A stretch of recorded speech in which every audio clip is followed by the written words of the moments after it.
The great dragon Doyen floated alone in the empty blackness of space. Once, his body had shined with scales that gleamed like polished metal. Now, those scales were hidden under layers of sharp, crystal-like growths. These were space barnacles, dangerous parasites that had attached to him over hundreds of years. Doyen was ancient even by the standards of his kind.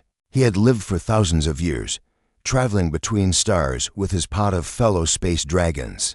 They were not dragons as humans might imagine from old stories. They were alien creatures who had evolved in the vacuum of space, able to push themselves through the void using special organs that created energy fields. Their long, snake-like bodies could stretch for nearly a mile from head to tail. The barnacles had started small, just a few at first, attaching to the softer parts between his scales. Doyen had tried to scrape them off on passing asteroids, but they grew in places he couldn't reach. Year by year, decade by decade, they spread across his body. Now they covered almost every inch of him. Each barnacle dug deep into his flesh, feeding on his life energy. When he moved, their sharp edges cut into him, causing terrible pain. His once powerful body had grown weak. He could barely push himself through space anymore. 3 months ago, his pod had left him behind. He didn't blame them. It was their way. When one of their kind grew too weak or sick to keep up, the pod would move on. It was how they had survived for millions of years. The weak died so the strong could live. As Doyen drifted between stars, he accepted his fate. He would die here, alone in the cold emptiness. The barnacles would consume the last of his energy, and his massive body would become just another piece of space debris, floating forever unless pulled into a star or planet. His thoughts grew foggy as his strength faded. He remembered the worlds he had seen, the cosmic events. He had witnessed stars being born and dying, planets forming, the slow dance of galaxies. It had been a long life. Perhaps it was time for it to end. Then, something unexpected appeared at the edge of his fading awareness. A small metal object was moving toward him. It was tiny compared to his massive size, no bigger than one of his teeth. Lights blinked on its surface, and it moved in a way that showed it was controlled, not just drifting. Doyen focused his remaining energy on the object. His species had limited telepathic abilities, mostly used to communicate with each other across the vastness of space. He reached out with his mind, trying to sense what this thing might be. He felt minds, small, quick-thinking minds, very different from his own slow, ancient thoughts. These minds buzzed with curiosity, concern, and something he rarely encountered in the cold void of space: compassion. The small ship, for that's what he now understood it to be, circled him carefully, keeping its distance. Doyen could sense instruments scanning his body. The minds inside were surprised by what they found. "It's alive," one of the minds seemed to say. Though not in words Doyen understood, he was picking up impressions, feelings, the general shape of thoughts. Doyen tried to respond, to reach out to these strange beings, but he was too weak. The effort sent pain shooting through his barnacle-covered body. A low moan escaped him, not a sound, since there was no air and space to carry it, but a pulse of energy that rippled outward. The ship backed away quickly, then held position. The minds inside were alarmed but still curious. They hadn't fled. That surprised Doyen. Most smaller species feared his kind, seeing them as monsters or demons when they appeared near inhabited worlds. With great effort, Doyen turned his massive head toward the ship. One of his eyes, a huge orb the size of the ship itself, was still partly clear of barnacles. He opened it slowly, the ancient lid scraping painfully against the crystal growths. Light from a distant star reflected in his eye as he looked at the ship. Inside, he sensed the minds reacting with awe and fear. "It's looking at us," one mind seemed to say. "What is it?" asked another. "I don't know, but it's dying," came a third thought, this one filled with sadness. Doyen had encountered many species in his long life, but never these beings. Their ship was built differently than others he had seen. Their minds worked in unfamiliar patterns. They were something new to him, and they hadn't left yet. Most creatures would have fled by now, frightened by his enormous size. These ones stayed, watching him, studying him. With his remaining strength, Doyen sent out a simple telepathic message: just feelings. Really, pain, acceptance, curiosity about them. To his surprise, One of the minds seemed to catch his message. It responded with feelings of its own: concern, interest, a desire to understand. The ship moved closer again, more carefully this time. It began to circle him once more, its instruments scanning different parts of his body. Do-Yoon could sense the minds inside working quickly, sharing information, making plans. They were talking about the Barnacles. Somehow, they had figured out that these growths were killing him. They were discussing whether they could remove them, how it might be done. Do-Yoon couldn't believe it. These tiny creatures, in their tiny ship, were thinking about helping him? It made no sense. In the cold logic of space, the weak died. That was the way of things. Why would they waste their time and resources on a dying alien they had just discovered? The ship completed its scan and moved to hover near his eye. Do-Yoon watched it, conserving his strength. He had expected to die alone in the darkness. Now, something unexpected was happening. For the first time in many years, Do-Yoon felt something he had thought was lost to him forever. Hope.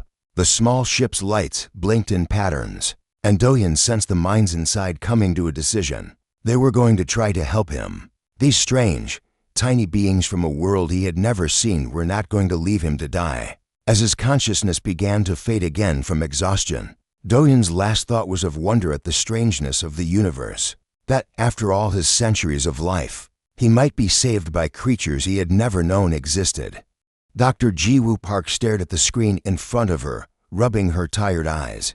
The readings from their scans of the massive space creature were unlike anything she had ever seen. She had been studying alien life forms for 15 years, but nothing in her experience had prepared her for this. Captain Tae-yun. She called over the ship's comm system. "Could you come to the lab?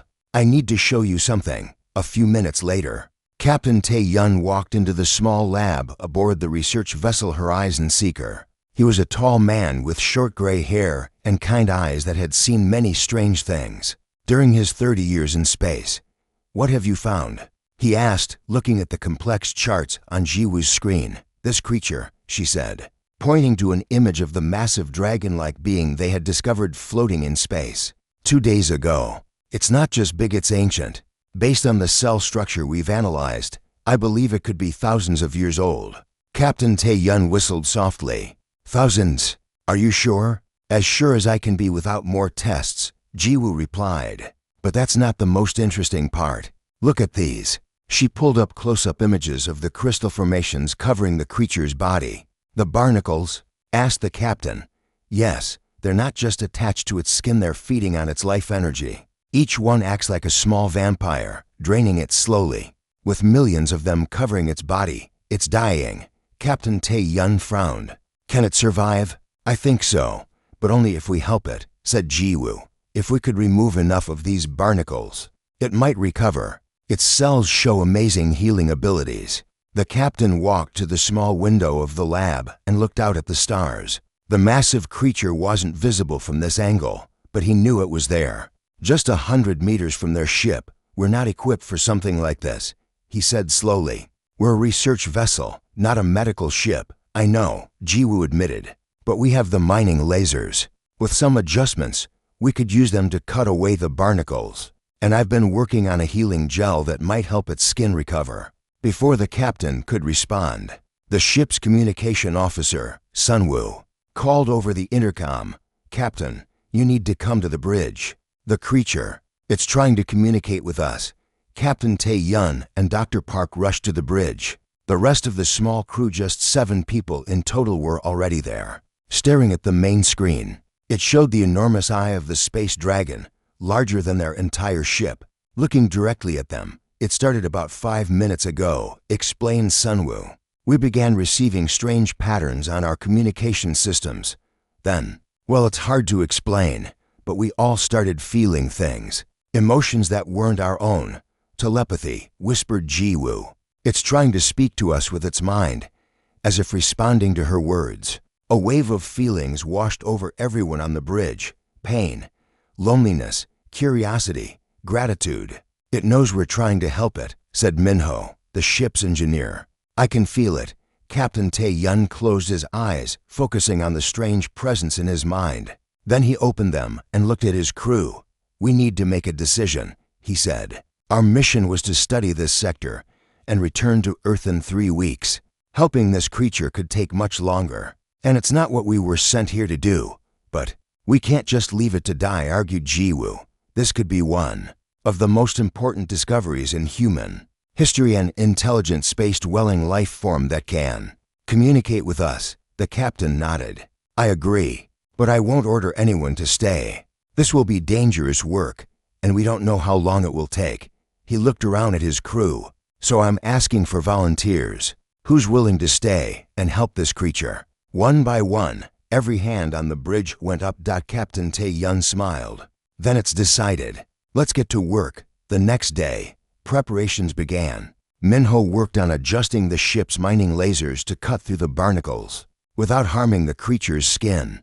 Jiwoo continued developing her healing gel, testing it on small samples they had collected.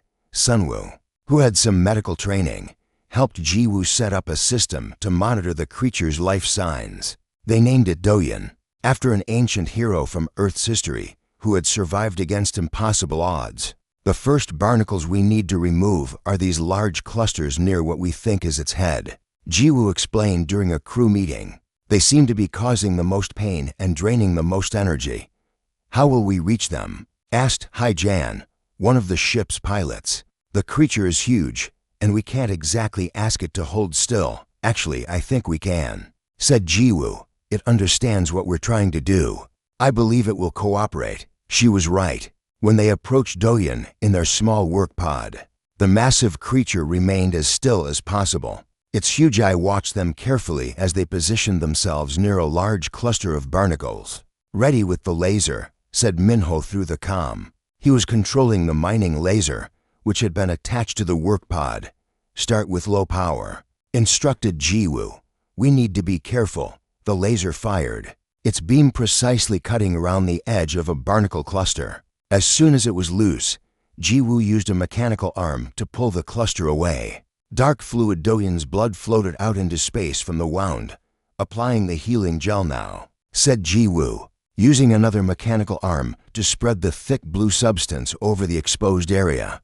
To everyone's amazement, the gel seemed to work immediately. The bleeding slowed, then stopped. The wound began to close before their eyes. A wave of relief not their own washed over them. Doyon was feeling less pain already. It's working, said Jiwoo, her voice filled with excitement. But this is just one small area. There are millions more barnacles to remove. Then we keep going, said Captain Tae-yun firmly. One at a time. As they worked, Doyon's mental presence grew stronger. The creature was still too weak to form clear thoughts, but its feelings became easier to understand. Gratitude, hope, and something else, a deep curiosity about these small beings who had chosen to help it. By the end of the first day, they had cleared an area about the size of their ship, tiny compared to Doyon's massive body. But a start. The creature's life signs were already showing improvement. As the work pod returned to the Horizon Seeker, Jiwoo looked back at the enormous being floating in space. One of its barnacle-free patches now gleamed with healthy scales that shimmered with colors she had never seen before. We're going to save you, she promised silently, no matter how long it takes. And somehow, she knew Doyon had heard her. 2 weeks had passed since the crew of the Horizon Seeker began their work on Doyon. Each day followed the same pattern. Wake up, eat quickly, then spend hours in the work pods carefully removing barnacles from the ancient space dragon's body. The work was slow and tiring. By the end of each day, everyone's arms ached from controlling the mechanical tools. Their eyes burned from staring at the same crystal formations hour after hour. But no one complained. They could all feel Doyon's gratitude through the growing mental connection they shared with him. On this morning, Jiwoo floated in her work pod near what they had determined was Doyon's head. She was removing barnacles from around his other eye, which had been completely covered when they first found him. Almost done with this section, she said into her comm. The scales underneath look healthy. Good work, replied Captain Tae-yun from the ship. How's our friend doing today? As if in answer, a wave of feelings washed over Jiwoo.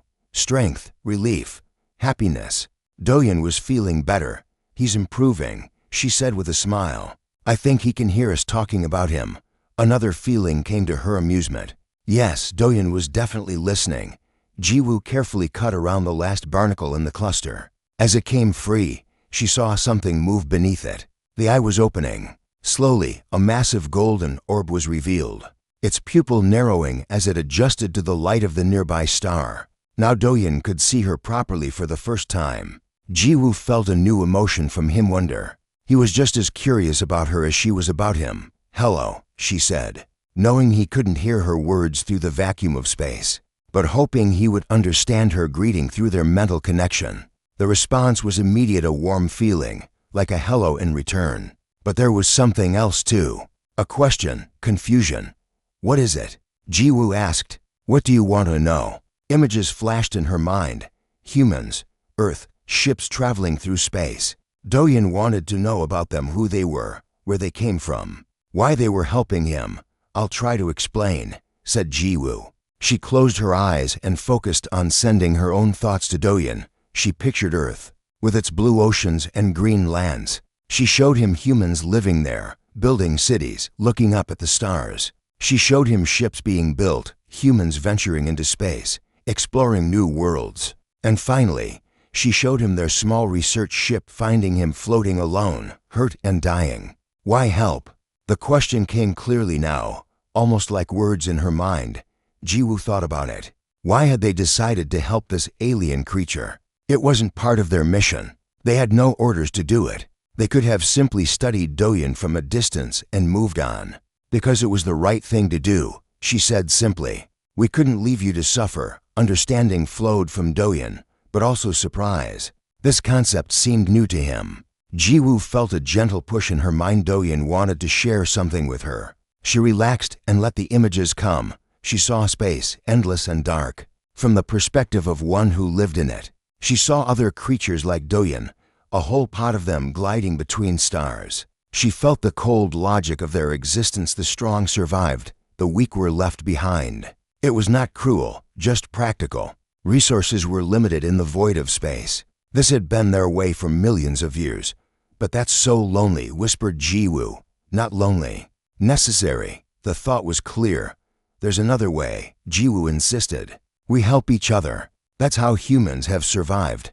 Doyen seemed to consider this. More images came to Jiwoo. Doyen's memories of other intelligent species he had encountered in his long life. Some had been kind, others fearful or hostile. None had ever tried to help him before. "We should get back to work," Jiwoo said after a while, realizing she had been floating in place for nearly an hour. "There are still many barnacles to remove." Agreement. Gratitude. As Jiwoo resumed her work, she felt something new from Doyen: respect. He was beginning to understand these strange small creatures who had chosen to help him when his own kind had abandoned him. Back on the ship that evening, the crew gathered for dinner. They were all tired, but there was a sense of accomplishment in the air. "We've cleared about 15% of the barnacles," reported Minho, looking at the data on his tablet. "At this rate, it will take another month to remove enough for Doyen to recover fully." "A month we don't have," said Captain Tae-yun with a frown. "Our supplies will run out in 2 weeks, and Earth expects us back soon." "We can't leave now," argued Jiwoo. "Doyen is getting stronger every day, but he still needs our help." "I know," said the captain. "That's why I sent a message to Earth yesterday, explaining our situation. I asked for more supplies and an extension of our mission." Everyone looked at him in surprise. "What did they say?" asked Sunwoo. "They haven't responded yet," admitted the captain. "It will take a few more days for our message to reach them." "And if they say no?" asked Haijan quietly. Captain Tae-yun's face was serious. "Then we have a difficult decision to make." That night, Jiwoo couldn't sleep. She kept thinking about Doyen floating outside their ship, alone in the darkness. They had given him hope. How could they leave him now? She got up and went to the observation room, a small space with a large window looking out into space. Doyen was visible, his massive form now partly cleared of barnacles. In the areas they had cleaned, his scales shimmered with beautiful colors that seemed to shift and change as he moved. "We won't abandon you," she promised silently. To her surprise, she felt a response. Doyen was awake too, his consciousness reaching out to hers across the void. Understanding, acceptance. He knew they might have to leave. He was prepared for it. "No," Jiwoo said firmly, both out loud and in her mind. "We'll find a way." Then she felt something new from Doyeon, an idea forming. He wanted to show her something important, something that might help. Jiwoo closed her eyes and opened her mind fully to the connection. Images flooded in, stars and planets in patterns she didn't recognize. Strange symbols that seemed to burn in her mind. Knowledge, ancient and powerful. When she opened her eyes again, she knew what she had to do. Doyeon had shared the location of something that could help them, a place not far from where they were. Unknown to humans, but familiar to his kind. Jiwoo rushed to find Captain Tae-yun.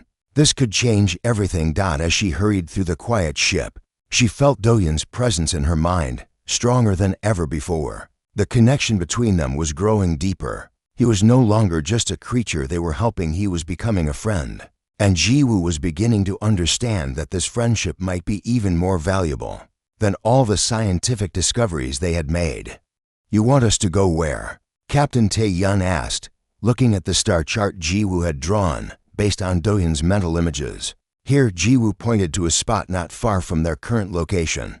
"Doyeon showed me this place. It's some kind of space oasis, I think. A region where his kind would go to heal and rest." The entire crew had gathered on the bridge of the Horizon Seeker. It was early morning, and most had been woken by Jiwoo's urgent call. "And you believe there's something there that can help us remove the barnacles faster?" asked Minho, rubbing sleep from his eyes.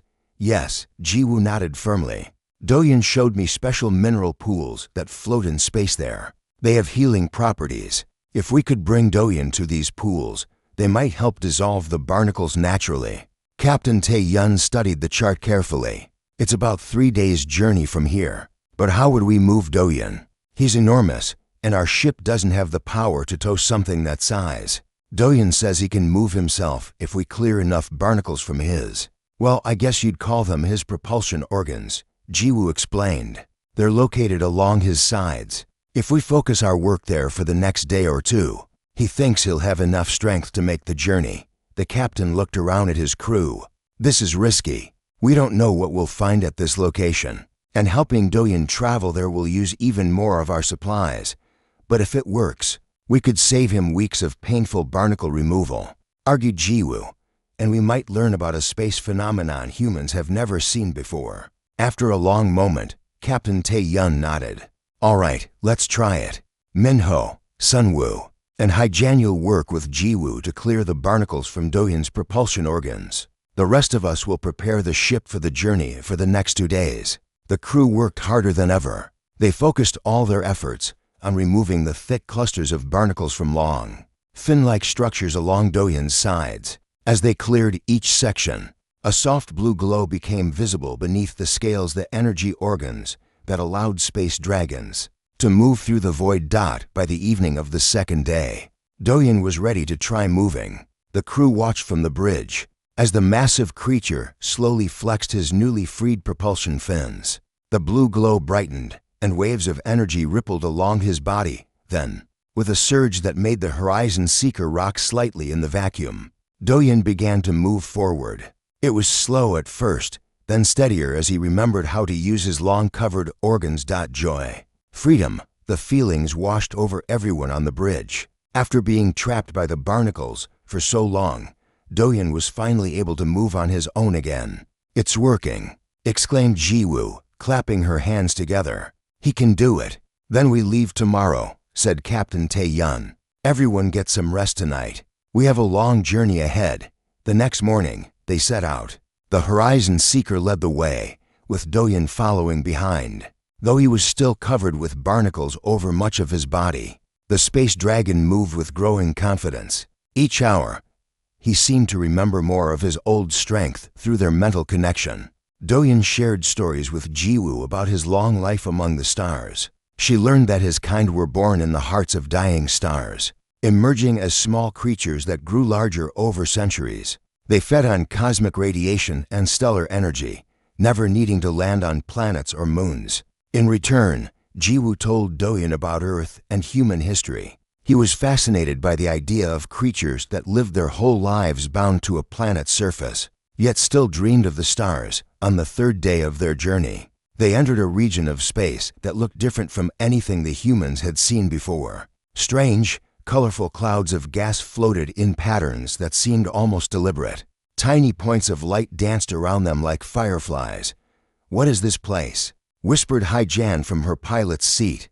"Home." The thought came clearly from Doyen. Healing place. As they moved deeper into the region, they began to see large, bubble-like formations floating in space. Each bubble contained what looked like liquid, though how it remained in that form in the vacuum of space was a mystery. "The mineral pools," said Jiwoo. "Just like Doyen showed me." They approached one of the largest pools. It was about twice the size of their ship, a perfect sphere of shimmering liquid that glowed with soft purple light. "How does this work?" asked Minho, staring at the readings on his screen. "This defies everything we know about physics, ancient magic. Old ones made these." The thoughts from Doyen were accompanied by images of even larger space dragons, creatures that had lived billions of years ago and had shaped the very fabric of space. "In this region, he says these were created by his ancestors," Jiwoo explained to the others. "They have special properties that can heal his kind. Must enter now."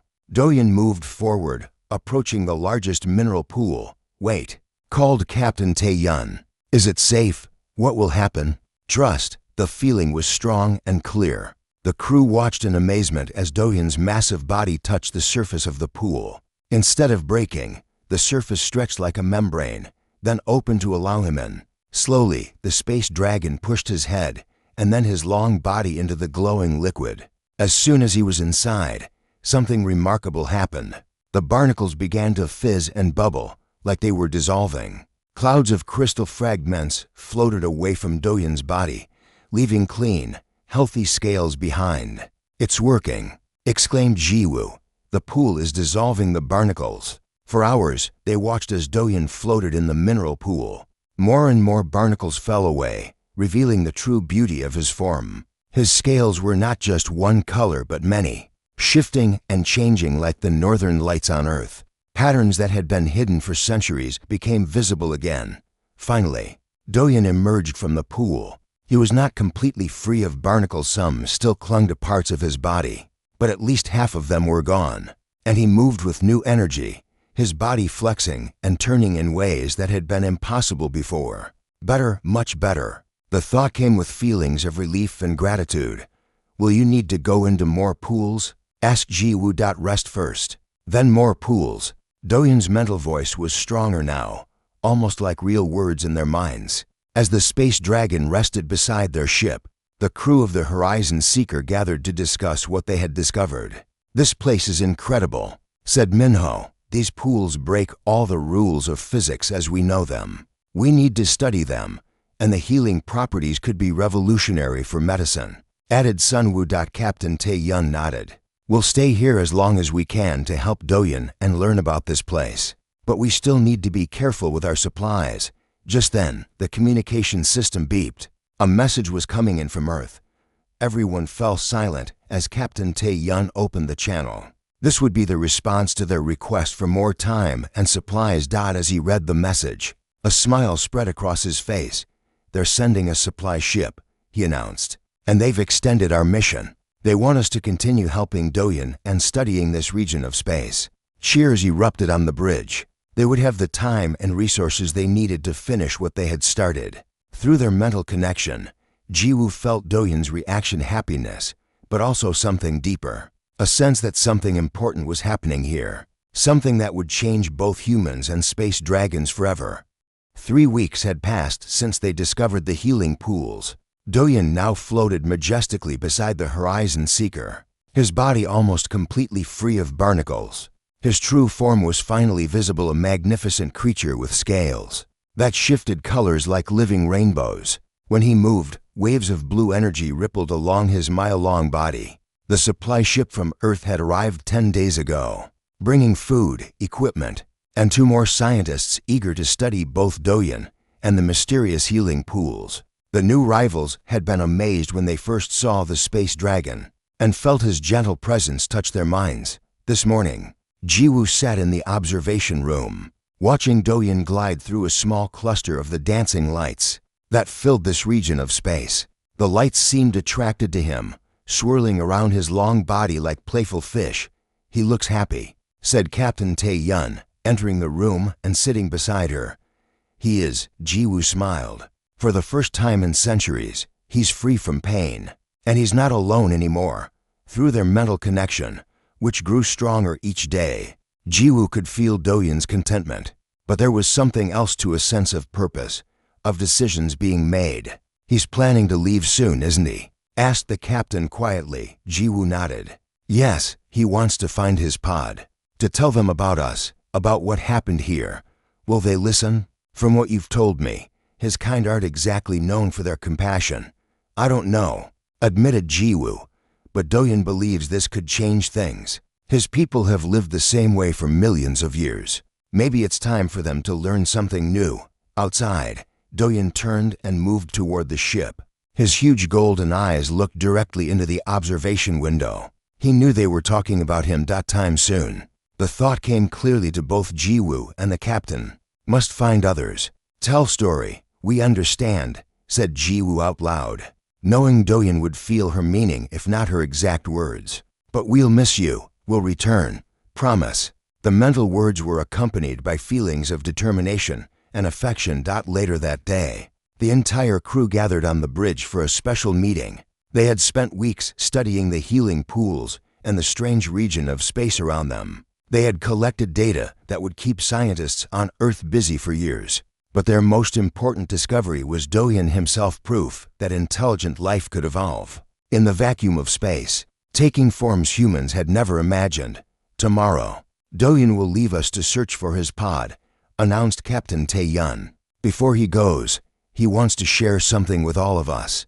Everyone turned to look at the main screen, which showed Do-yun floating outside. The space dragon moved closer to the ship, his massive head filling the view. Then, for the first time, Do-yun opened his mind fully to all of them at once. Images and feelings flowed into their thoughts, not just communication, but a gift of knowledge. They saw star maps of regions humans had never visited, paths through space that would take years off their normal travel routes. They saw strange and beautiful cosmic phenomena that Do-yun had witnessed in his long life. They saw other intelligent species he had encountered, some friendly, others to be avoided. Most importantly, they saw how to find this healing place again, and others like it scattered throughout the galaxy. Places where the ancient space dragons had left their mark, creating safe havens in the cold emptiness between stars. When the flow of images finally stopped, everyone on the bridge was silent, overwhelmed by what they had received. "Thank you," said Ji-woo finally, her voice thick with emotion. "This is an incredible gift, gift for gift." The thought was warm with gratitude. "You gave life. I give knowledge. Is there anything else we can do for you before you go?" asked Captain Tae-hyun. "One thing." Do-yun's mental voice had a hint of hesitation. "Name, true name, your name?" asked Ji-woo, confused. "We've been calling you Do-yun. Would you prefer something else?" "No, give me human name.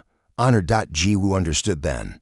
They had named him Do-yun when they found him, not knowing if he had his own name. Now he wanted to keep that name as a reminder of the humans who had saved him. "Then Do-yun you shall be," said Captain Tae-yun formally. "And you will always be welcome among humans, wherever you may find us." The next morning dawn Dor would have, if they had been on a planet. In space, there was no real dawn, just the constant light of distant stars. But it felt like a beginning nonetheless. The crew gathered in the observation room to say goodbye. Do-yun floated outside, his body now strong and healthy, glowing with renewed energy. Ji-woo stepped forward, placing her hand against the thick glass window. On the other side, Do-yun moved his massive head until one small section of his scales touched the same spot. Though separated by the ship's hull, they could feel each other's presence clearly through their mental connection. "Safe travels, my friend," said Ji-woo softly. "I hope you find your pod. We'll return." The thoughts were firm with conviction. Not end, beginning. Then Do-yun backed away from the ship. His propulsion fins began to glow brighter, the blue energy building until it surrounded his entire body in a shimmering field. With one last mental touch, a feeling of gratitude and friendship, that brought tears to Jiwoo's eyes. Doyen surged forward. His massive body stretched and seemed to blur at the edges. Then, in a flash of blue light that made everyone blink, he was gone, moving faster than any human ship could travel. "Remarkable," whispered Minho. "Did you see that acceleration? Our fastest ships couldn't match even a fraction of that speed."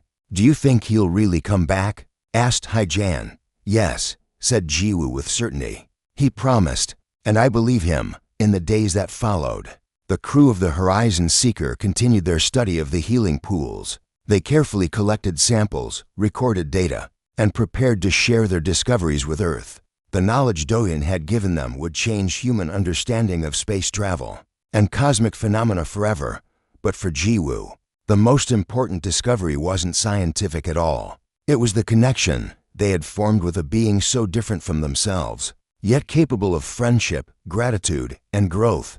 1 month later, as they were preparing to return to Earth, their sensors detected something approaching, a group of large objects moving at incredible speed. "Is it Doyen?" asked Captain Tae-yun, rushing to the bridge. Jiwoo closed her eyes, reaching out with her mind. She felt a familiar presence, but also others similar yet different, curious and cautious. "Yes," she said, opening her eyes with a smile. "And he's not alone." On the main screen, they watched as Doyen appeared, leading 5 other space dragons toward the healing pools. His mental voice reached out to Jiwoo, filled with joy and pride. That found pod told story. Some listened. Some came to see. As the other space dragons approached cautiously, keeping their distance from the human ship, Doyen moved closer. His thoughts were clear and strong. Beginning of change. Slow, but beginning. Old ways, not only ways.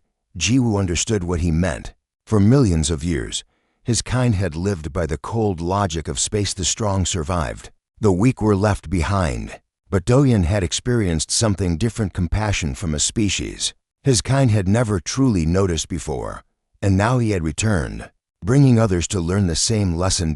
It wasn't just Doyen who had been saved. Something larger had begun here, a connection between 2 very different kinds of intelligence, a sharing of knowledge and values that could benefit both. As humans and space dragons faced each other across the void, a new chapter in the history of both species was about to be written. And it had all started because a small human ship had stopped to help a dying creature, simply because it was the right thing to do.